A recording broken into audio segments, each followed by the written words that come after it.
talking with my friend Tyler Carey, who is residing in a country called Luxembourg. Is that the correct pronunciation? That's what I call it. Okay, good. So I thought it would be a good time to connect with someone clear across the world.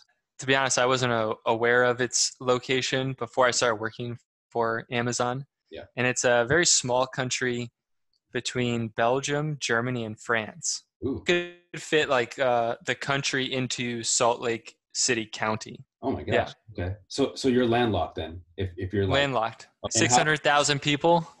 That's it. Total. That's it.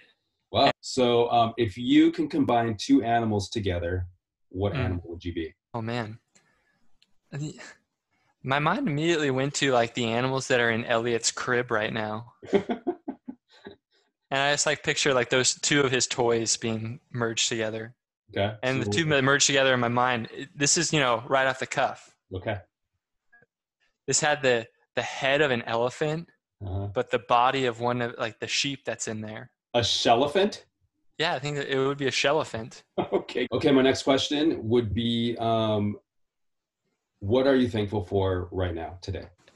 Brittany and I went for a walk this morning with Elliot, and we have clear skies, and we've endured a long, rainy winter. So this morning, I was just really thankful for the good weather. I was thankful for the physical health to be on a walk with my family. Nice. And I'm also like, just in this moment, I'm super thankful for technology today that allows us to connect with friends and family right on. In a much more, it's not tangible, but it's the connection that we can have, like seeing your face and seeing your reaction in conversation is special. Right on. Cool. So the last of these three questions is, what makes you smile? And it can't be a person and it can't be a pet. The first thing that came to mind, James, and it's not a person, but it's what a person says. Okay.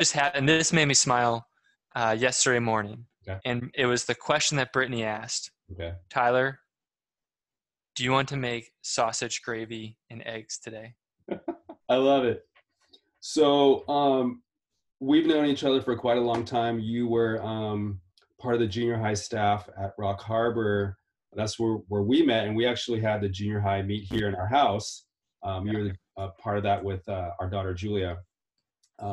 Immediately hit it off. From there, you moved up to Seattle, Washington, or just outside of Seattle, Washington, to do some work up there. What took you to Luxembourg? Can you tell us how you got over to Luxembourg? Yeah, the professional reasons I was interested in expanding some skills. The job presented that. I was also interested in learning how to operate in a more of a multicultural environment. So those are some of the professional interests. And then the personal, Brittany and I just started to see us making more decisions that were financially driven. So it's it was even a resistance to moving to Luxembourg because we go down to one income, and we just didn't want to make money an idol in our lives. So in pursuing this opportunity, it was for us saying no to money as a driver in our decisions in life, and a yes to stepping out in faith that God would provide, as well as stepping into something that was not comfortable to grow from that uncomfortable environment. Yeah. So how long have you guys been over in Luxembourg? Yeah, we've been here just over a year. The transition has been positive. It's been uncomfortable in many ways. It's fulfilled kind of the hope that we had for being here, that it stretched us, it stretched our relationship. You can get by in Luxembourg only speaking English, but it's not an easy time to go to the grocery store, order coffee. Any government question or form is either in German or French. Nice. And then just navigating those things are challenging. We've seen a lot of cool things from a cultural perspective that we want to integrate into our own life. Cool. And it's definitely reinforced what are our values as a family, and how do we want to live out those values whether we stay here long term or move back to the States. You mentioned the challenge of moving from the States to Luxembourg. Then you throw in a world pandemic with Mm. COVID-19.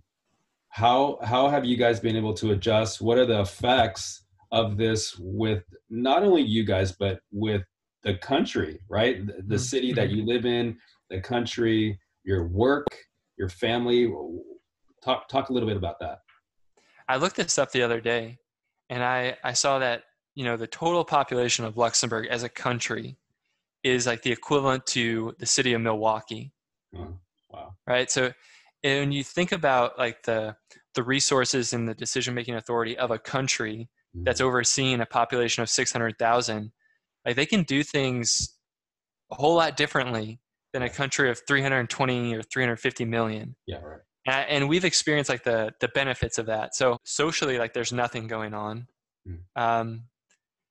There's also like, we're seeing the grocery stores are fully stocked, no issues getting toilet paper. Are we the only ones that are getting the bad rap about the toilet paper, or is that pretty much everywhere else except for Luxembourg? No, I was talking to a colleague today who's based in Denmark.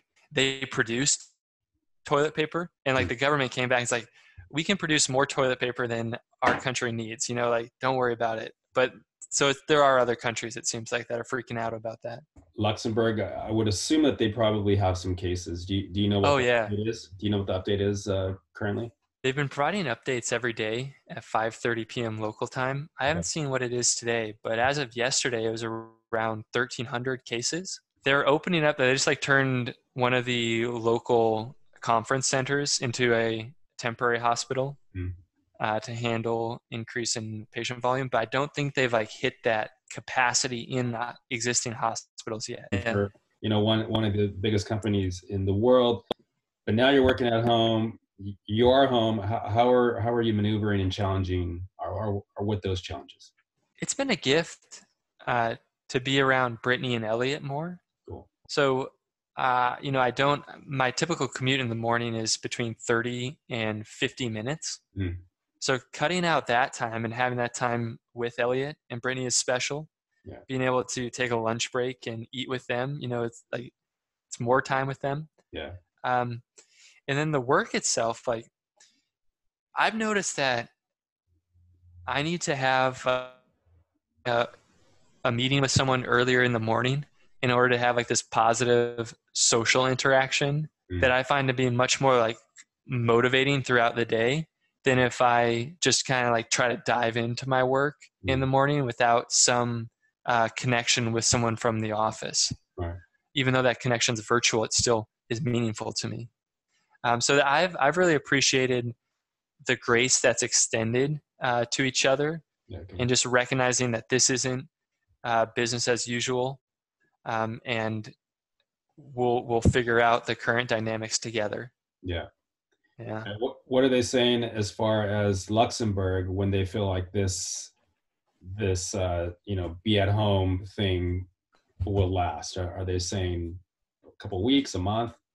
I haven't received clarity on that. I know like as a company, we're taking it like a case by case basis. Yeah. So like we receive guidance here in Luxembourg that we'll be working from home until like mid-April. Okay. But there's always the opportunity for them to extend that. Sure. I think even like you mentioned how your company is taking everything case by case. I think that's probably the approach that countries are taking, right? It's case by case. The situation is super fluid. Yeah. You sort of pivot or adjust depending on really what the day looks like. I mean, you can project, but at the same time, it's like no one really knows. I mean, we're all trying to be responsible, stay home to flatten the curve, and then all of a sudden you see a spike somewhere. I don't know if you knew, but Julia was living in New York. She's been there a couple years. She was going to school out there and working in Midtown Manhattan. I don't know if it's Manhattan, but it's lower. So anyway, we were fortunate enough to fly her home before. I mean, they're like an epicenter right now in America, where the cases are just exploding and all that. So we feel super fortunate and thankful that we were able to get her out before that really blew up. Yeah, that's really nice to have her home. Yeah. And that's, like Brittany and I were talking about that. Like we try to start our day with like recognizing things we're grateful for. Mm. And one of those was just like being able to leave our apartment and get into like an open field in a short distance, and thinking about those that are in these urban settings that are really confined to their apartment and there's nowhere to go. I just, my heart goes out to them. That's a huge challenge to overcome. Any last thoughts that you have that, maybe that is encouraging you, or something that you might be able to throw on the rest of us? For me, I've just been impressed by the various people in my life, both in like those that are pastors, even the person who instructs yoga at the place that we go to, really emphasizing gratitude during this time and during this like uncertainty. And that's been something I've really, like those messages is something I've appreciated, is to continue recognizing the things that you're thankful for in your life, even in this crazy time. Me and my business partner, Jacob, we've been doing these videos together based on our real estate, what current real estate market is. And we sort of shelved that to the side. Because the reality is like, we're all in this together. It's something that we all have in common. And what can we do to help? We want to make we've made ourselves available to whoever really who's in our sphere, even outside of our sphere. That's been really cool to see. And another cool thing that we've seen is, like you've mentioned, people are a little bit more understanding. People are a little bit more gracious. People are a little bit more patient. And I think if we continue to foster those sort of attributes and characteristics, man, that just goes a long way. And I think for myself, I'm like, that's something that I've noticed, maybe not in the first week, but certainly thereafter. I think people understand, like, if we don't work together, it's just going to be chaotic and no bueno. How do you think people like transition from that state of fear and panic to let's step back, let's work towards unity, work towards taking care of each other? I don't want to, be blinded to the fact that, we're humans and we face fear and people respond differently to fear. But I think that if one person exhibits it, then another person sees that and wants to do the same thing and do the same thing. And it just sort of just spreads. And some people are going to take advantage of that, no doubt. But I think if we're doing what we can, I think it shows other people that, okay, well, if they're doing it, then I can do it and I can contribute to that. That's what I think, and that's what I've seen. I mean, even standing in line at these different stores that we have to in order to get in, because they limit the amount of people or whatever in a store, just talking with them, everyone's very patient, very friendly. And so that has been really encouraging to see. And you even mentioned it, sitting around the table with Elliot and Brittany, probably Rigsby's there, the dog. It's sort of nostalgic in a way, where everyone's around the table, everyone's slowing down a little bit, everyone is taking the time to see how everyone is doing, and we're not in this rat race of go, go, go, go, go. So it's been awesome, man. At least that's the way I see things. I'm hoping that would continue after this passes, and hopefully we learn and we hold on to it. But who knows? I think we can only control what we do, and that's it, frankly. Yeah. It's great seeing you, man. I wish you the best in Luxembourg, and I hope that you can make your way back to the States pretty soon. And I really appreciate your time, and thank you so much for taking the time and just connecting with us. Yeah, thank you, James. It's always great to connect with you, man. All right, man. This is special. Thank you. Appreciate it. See ya.